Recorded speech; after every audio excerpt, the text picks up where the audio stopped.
Harris Rauf was an interesting one last year. We'd heard of him playing some club cricket in Tassie. I don't think they even told me that he was coming, but then I sort of met him and got explained that this is our new overseas player and he bowls fast. And the Hurricanes were close to signing him, but I think last minute we got him, and obviously his emergence into the Big Bash was something that we'll remember from last season, that's for sure. And obviously since then he's gone on to play for Pakistan too. He sort of came from nowhere and bowled so quick. He just kept to himself the first couple of days. He tried to do all of his talking in the nets, and he started getting in there and bowling at 150 clicks and trying to bowl blokes' heads. And Dave Hussey had to pull him aside and be like, mate, these are your teammates. Unfortunately, his first net session he was bowling against Dan Worrell, and unfortunately for Frankie, he got subjected to a few fast balls that probably didn't need to be directed at our bowlers. Yeah, I was a sacrificial lamb. Just go out there and see what he bowls.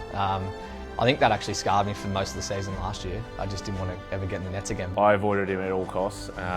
Once I saw him bowl that first time, I stayed well clear.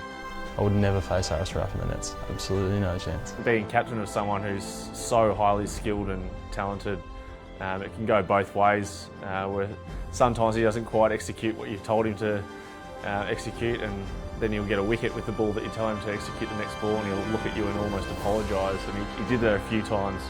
Yeah, instantly, as soon as we saw him play, we knew that we were pretty fortunate. We got our hands on quite a talented player. I think the whole season, BBL 9 was Harris Rauf's. Even his hat-trick, he sort of asked me what I thought he should bowl, and he went the opposite way and ended up getting a hat-trick, so it actually worked both ways for him as well. Felt like he took 5 for every time he bowled for us. The kind of character we saw was after he took that hat-trick.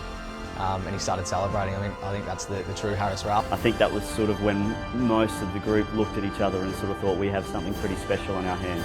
For a guy like Dilbar, who was our Olo in C's last year, he was really good at sort of bridging that language barrier. And at the start, it was hard work trying to get Harris to sort of open up, but he ended up being my translator at the end of the tournament. So that was, I suppose, how he opened up as a group. I think having the guys around him always sort of pump him up and being there to celebrate his wickets. I think he absolutely loved that and was able to come out of his shell and be a real character around the group. It's always really difficult to come into a new environment, especially in a different country where you probably don't have family and friends supporting you, but yeah, he did it quite easily towards the end, and he's definitely part of the Stars family for a long time. An amazing addition to our group last year. It was a massive part of why we had so much success.